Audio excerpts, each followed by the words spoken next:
국민의힘이 이르면 26일 다음 주 월요일입니다. 원내대표를 선출할 예정입니다. 지난주 김태흠 의원의 목소리 전해드린 데 이어서 오늘은 출마 선언을 한 또 다른 주자 국민의힘 김기현 의원 연결해서 이야기 들어봅니다.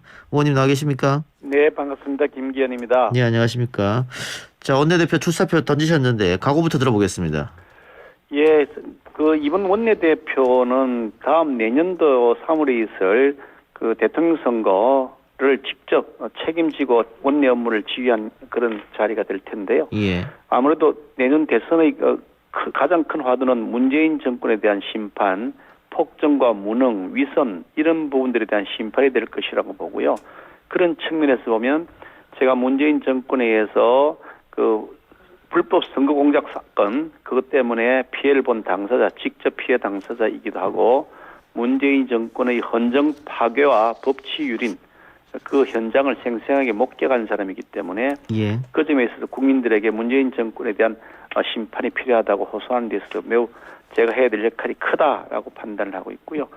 그런 면에서 또 제가 이제 그동안 정치를 하면서 늘 이렇게 포용, 덧셈, 그리고 통합 이런 형태의 일들을 계속 해왔기 때문에 우리 야권의 통합과 연대를 이끌어내면서 상식이 회복되는 날을 만드는 모든 세력들이 함께 모여서 한 플랫폼 안에 빅텐트를 만들어 대선 후보를 선정하게 되면 이번 4.7 재보궐선거에서 부산 특히 서울의 경우에 우리가 후보 단일화하는 과정에서 보여줬던 감동의 드라마를 만들어내고 대선에서 이길 수 있을 것이다. 그래서 제가 이번에 원내대표로 출마하게 되었습니다. 예.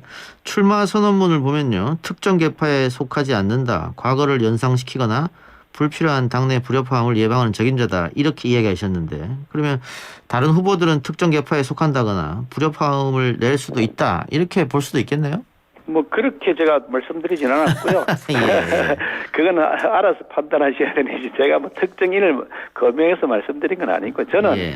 아무리 이런 여러 가지 논란이 된다 하더라도 그런 문제에서 자유로운 사람이다. 특정 계파의 핵심에 속해 있다나 그런 형태로 정치 활동을 하지 않았고 예. 또 당의 주류보다는 비주류 편에 서서 당내 쓴소리하면서 개혁과 혁신을 계속 외쳐왔던 바로 그 그룹 모임의 멤버 중에 한 사람이었고요. 그런 측면에서 당의 개혁과 혁신을 이끌어낼 수 있는 힘도 그동안의 노하우를 통해서 만들어낼 수 있고 또 주류 출신이 아닌 비주류 출신이었기 때문에 특별히 주류 비주류의 갈등이나 개파 안에 우리가 예전에 있었던 친박이니 비박이니 하는 이런 갈등들 예. 그런 갈등으로부터 제가 자유로울 수 있고 하기 때문에 그런 측면에서 보면 야권의 대통합 특히 당내 통합부터 확실하게 다지고 가야 되는 입장에서 보면 제가 가장 책임자다. 예. 그렇게 말씀드리고 싶습니다. 지금 사파전이라고 다들 예상하는데 그 특정 계파에 속했던 분도 한 분 계시고 또 당을 떠났다가 돌아온 분들도 계시고 해서 혹시 염두에 두고 출마 선언문 할 때 이런 말씀하셨나 싶어서 제가 여쭤봤어요. 네, 그거는 해석하시는 분의 마음이니까 제가 해석까지 다 하지는 않으니까 제가 말씀드린 거 출마 선언문이 그거 다 합니다. 알겠습니다. 중도 좌파까지 포용하겠다 이런 말씀도 하셨는데 어떤 뜻으로 저희가 이해하면 될까요? 중도 좌파는? 중도 좌파에 속한 분들 중에 때로는 중도 우파에 속한 분들까지도 예. 이번 문재인 정권 출범 때 사실 지지를 보냈던 것이다. 예. 그렇게 저희들은 이해를 하고 있는데요. 예. 그런 측면에서 우리가 굉장히 책임이 크죠. 그런데 예.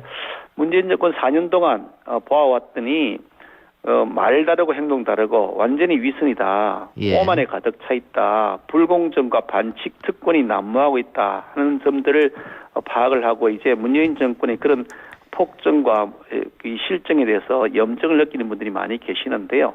중도 우파에 속하신 분들은 이번 재보궐선거를 보면 우리에 대한 지지를 다시 이제 기대를 붙여서 지지를 조금씩 회복해 나가고 있는 것이 확인이 되는데 예. 이번 재보궐선거를 보면서 중도 좌파에 속한 분들까지도 우리가 잘만 하면 큰 틀에서 이게 상식과 공정을 회복하자는 그런 세력들의 같이 이게 보조를 맞출 수 있겠다 그런 생각이 들어요. 예. 문재인 정권을 지지했던 분들 중에 상당수가 그런 점들을 공개적으로 표명하고 있기 때문에 그런 측면에서 중도 좌파까지도 아우르는 이 상식과 공정을 추구하는 분들의 모임을 만들어서 그것을 힘으로 해서 대권에서 이기자 그런 생각을 하고 있는 겁니다. 그 의원님 말씀처럼 이번 보궐선거의 민심은 명확한 건데, 그러나 국민의힘이 대안 세력이고 우리의 삶을 바꿔줄 정당이었기 때문에 국민의힘을 찍었다기보다는 민주당이 너무 실망해서 그 반대하는 투표가 더 많았다 이런 분석이 많거든요. 그 분석 자체가 뭐 틀렸다고 생각하진 않은데요. 예전에는 그 뭐 민주당 정권, 문재인 정권도 싫지만 그 국민의힘은 더 싫다 이런 분들이 많으셨던 거죠. 그래서 4번에 걸친 선거를 저희들이 연전히 은폐했던 건데 이제 이번 재보궐선거를 보면서 문재인 정권이 싫지만 그거는 더 강해졌고 거꾸로 국민의힘 측은 더 싫다 이게 바뀌어서 좀 나아지려나 하는 그런 기대를 가지고 쳐다보셨다. 그 가능성을 조금 염두에 두셨다는 것을 저희들은 느끼고 있고요. 그래서 제가 원내대표를 나가신다고 하니까 질문 드리는 게 뭐 과거처럼 도로 새누리당 되면 안 되는 거 아니냐. 그럼 이 기회를 잡아서 좀 바꿔나가자. 특히 지도부부터 바뀌어야 될 거 아니냐. 이런 얘기가 있어서 그 의원님께서 원내대표가 되시면 어떻게 당을 좀 혁신하고 바꾸실지 그런 계획이 있으신지 여쭤보고 싶어요. 우선 당은 사실 그 좀 이게 이번에 재보궐 과정에서 느껴졌습니다만 청년들에 대한 지지를 우리가 잘하면 회복할 수 있다고 하는 생각이 들었어요. 그래서 우리 당의 그 청년층을 향한 정책들 실질적으로 필요한 정책들을 펼쳐야 된다고 보고요. 예를 든다면 청년들이 이제 집으로 인해서 실망하고 너무 절망에 빠져 있습니다. 집값이 폭등을 하고 있었어요. 이런 청년들을 위한 주택 정책을 과감하게 펼치고 또 그 일자리가 없어서 지금 절망하고 있는데 이런 일자리를 뭐 세금으로 만든 일자리나 알바 일자리 말고요. 제대로 된 좋은 일자리를 만들 수 있도록 민간 투자를 활성화시키고 그것을 정부 정책으로 지원하고 필요한 경우는 재정도 지원하고 이런 형태로 하는 정책을 펼쳐나가고 또 아울러서 우리 당 스스로도 개혁과 변화를 좀 더 추구해야 된다. 아직까지는 미흡한 수준이기 때문에 좀 더 역동성을 가지고 뭐 예전에 꼰대 정당 이런 이미지가 많이 불식이 되었거든요. 좀 더 그런 것을 불식할 수 있도록 젊은 우리 당에 있는 젊은 의원들이 앞장서서 일을 할 수 있도록 배려해야 된다. 그렇게 생각하고 있습니다. 알겠습니다. 아까 그 빅텐트 말씀하셨으니까 결국은 뭐 안철수 전 대표나 또 금태섭 전 의원, 윤석열 전 총장까지 다 아우르겠다 이런 보관이시지 않습니까? 뭐 딱 특정인을 거명해서 말씀드리는 건 아니고요. 결국은 야권 후보를 단일화시켜서 단일 후보로 대선에 임해야 된다라는 생각을 가지고 있고 아마 대체로 그 현 정권에 대해서 반대하는 분들이 똑같은 그 생각일 거라고 저는 봅니다. 그런데 이제 그 과정에서 어떻게 잘 감동적인 모습으로 후보 단일을 만들어내느냐 또 불협화음이나 잡음이 없어야 되고 그러면서도 매우 공정한 룰에 의해서 진행을 하되 그 중심축에는 역시 우리 그 국민의힘이 역할을 해야 된다. 그런 차원에서 우리가 빅텐트를 치고 개방된 이 플랫폼에서 함께 공정하게 선의의 경쟁을 펼치면 국민 감동의 드라마가 만들어질 것이다. 그렇게 기대합니다. 지금 뭐 원내대표 선거는 다음 주입니다만 당대표 선거는 또 6월 달이지 않습니까? 6월 정도 될 거라고 예상하고 있습니다. 그러면 당 지도부가 새로 꾸려진 다음에 그 혹시 아까 제가 언급했던 사람들을 적극적으로 영입하는 작업을 하실 것인지 아니면은 뭐 제3지대는 어디든 그냥 국민의힘과 따로 갔다가 나중에 후보 단일화를 할지 이거는 아직 그러면은 생각은 해보신 건 아니네요. 그거는 사실 뭐 우리 당으로서야 여러 가지 생각이 있지만 또 상대방한테 이렇게 해서 저렇게 강요할 수 있는 입장은 아니지 않겠습니까? 그러니까 그분들 나름대로 또 영역과 역할이 있으니까 그걸 존중하되요. 지금 당장 우리에게 시급한 것은 우리 당이 가지고 있는 그 이 능력, 이게 우리가 그동안 오랫동안 패배의식에 사로잡혀 있었는데 이걸 조금 극복하고 할 수 있다는 자신감을 가지면서 우리의 실력을 키워야 된다.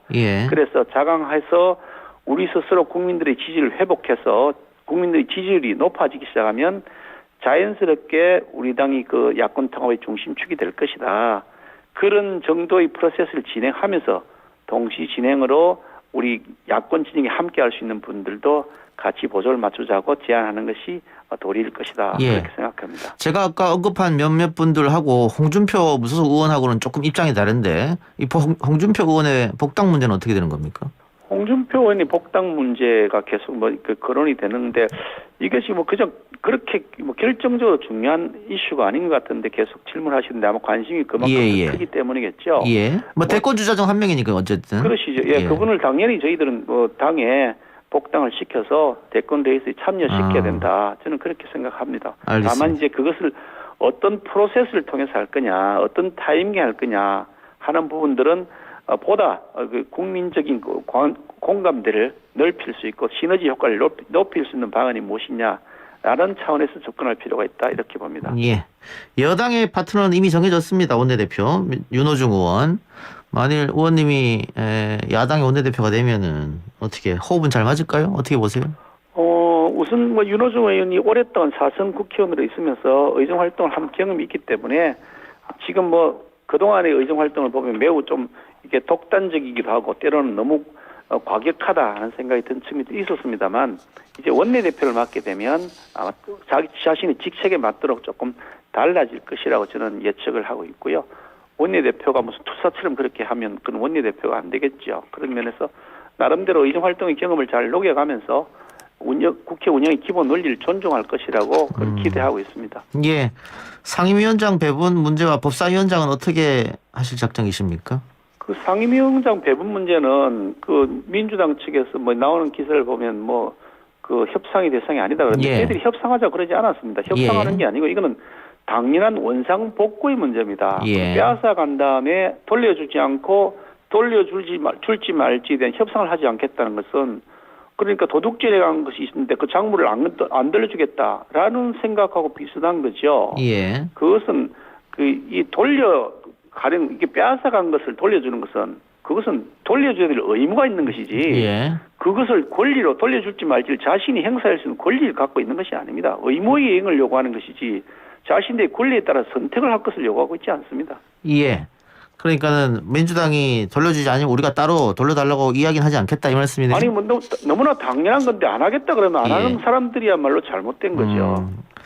알겠습니다. 하나 더 여쭈면 대선에서 승리하려면 전국적 지지가 필요하다. 그러려면 영남담 한계를 극복해야 되고 그렇게 되려면은 지도부에 비영남 출신이 올라가야 된다. 이런 얘기들 하는 사람이 있던데요. 근데 이번에 원내대표 후보자들 중 가운데 의원님만 영남 출신이어서 뭐 영남당의 한계를 극복하자, 전국 정당화하자, 뭐 당연한 것이고 전국 정당을 해야 대선을 우리가 이길 수 있겠죠. 그렇겠죠. 너무나 당연한 것인데 예.